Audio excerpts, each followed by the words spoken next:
कर भला तो हो भला। एक बार एक गुप्ता जी थे। वे पेशे से व्यापारी थे। कस्बे से उनके दुकान की दूरी 5 किलोमीटर थी। एकदम वीराने में उनकी दुकान थी। कस्बे से वहाँ तक पहुँचने का साधन यदा कदा ही मिलता था, तो अक्सर लिफ्ट मांगकर ही काम चलाना पड़ता था। और न मिले तो प्रभु के दिए 2 पैर भला किस दिन काम आएंगे। कैसे उजड़ वीराने में दुकान खोल रखा है, पता नहीं किसकी सलाह थी। इससे भला तो चुंगी पर परचून की दुकान खोल लो। लिफ्ट मांगते, साधन तलाशते गुप्ता जी रोज़ यही सोचा करते। धीरे धीरे कुछ जमा पूंजी इकट्ठा कर उन्होंने एक स्कूटर ले लिया। बिल्कुल नया चमचमाता स्कूटर लेने के साथ ही उन्होंने एक प्रण लिया कि वो कभी किसी को लिफ्ट के लिए मना नहीं करेंगे। आखिर वो जानते थे जब कोई लिफ्ट को मना करे तो कितनी शर्मिंदगी महसूस होती है। अब गुप्ता जी रोज़ अपने चमचमाते स्कूटर से दुकान जाते और रोज़ कोई न कोई उनके साथ जाता। लौटने में भी कोई न कोई मिल ही जाता। एक रोज़ लौटते वक्त एक व्यक्ति परेशान सा लिफ्ट के लिए हाथ फैलाया था। अपनी आदत अनुसार गुप्ता जी ने स्कूटर रोक दिया। वह व्यक्ति पीछे बैठ गया। थोड़ा आगे चलते ही उस व्यक्ति ने चाकू निकालकर गुप्ता जी के पीठ पर लगा दिया और बोला, जितना भी रुपया है वो और ये स्कूटर मेरे हवाले करो। गुप्ता जी की सिट्टी पिट्टी घूम डर के मारे स्कूटर रोक दिया। पैसे तो पास में थे नहीं, पर प्राणों से प्यारा पाई पाई जोड़कर खरीदा स्कूटर तो था। स्कूटर की चाबी देते हुए गुप्ता जी बोले, एक विनती है कि तुम कभी किसी को ये मत बताना कि ये स्कूटर तुमने कहाँ से और कैसे चोरी किया।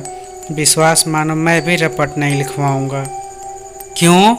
व्यक्ति हैरानी से बोला, यह रास्ता बहुत उजड़ है, निरा वीरान, सवारी मिलती नहीं उस पर। ऐसे हाथ से सुन आदमी लिफ्ट देना भी छोड़ देगा। गुप्ता जी बोले। व्यक्ति का दिल पसीजा। उसे गुप्ता जी भले मानुस प्रतीत हुए, पर धंधा तो धंधा होता है। ठीक है कहकर वह व्यक्ति स्कूटर ले उड़ा। अगले दिन गुप्ता जी सुबह सुबह अखबार उठाने दरवाजे पर आए। दरवाज़ा खोला तो स्कूटर सामने खड़ा था। गुप्ता जी की खुशी का ठिकाना न रहा। दौड़ कर गए और अपने स्कूटर को बच्चे जैसा प्यार करने लगे।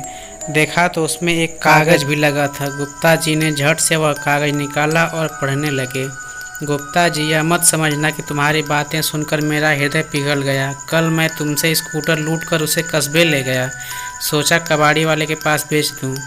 अरे ये तो गुप्ता जी का स्कूटर है। इससे पहले मैं कुछ कहता, कबाड़ी वाला बोला, अरे गुप्ता जी ने मुझे बाज़ार कुछ काम से भेजा है, कहकर मैं बाल बचा।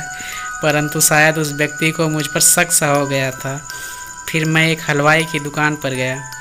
ज़ोरदार भूख लगी थी तो कुछ सामान ले लिया। अरे ये तो गुप्ता जी का स्कूटर है। वो हलवाई भी बोल पड़ा, हाँ उन्हीं के लिए तो ये सामान ले रहा हूँ, घर में कुछ मेहमान आए हुए हैं, कहकर मैं जैसे तैसे वहाँ से भी बचा। फिर मैंने सोचा कस्बे से बाहर जाकर इसे कहीं बेचता हूँ। शहर के नाके पर एक पुलिस वाले ने मुझे पकड़ लिया। कहाँ जा रहे हो और ये गुप्ता जी का स्कूटर तुम्हारे पास कैसे आया? वह मुझ पर गुर्राया। किसी तरह उससे भी बहाना बनाया, हे गुप्ता जी, ये तुम्हारा स्कूटर है या अमिताभ बच्चन? सब इसे पहचानते हैं। आपकी अमानत मैं आपके हवाले कर रहा हूँ। इसे बेचने की न मुझ में शक्ति बची है न हौसला।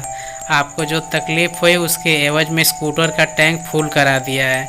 पत्र पढ़कर गुप्ता जी मुस्कुरा दिए और बोले, कर भला तो हो भला।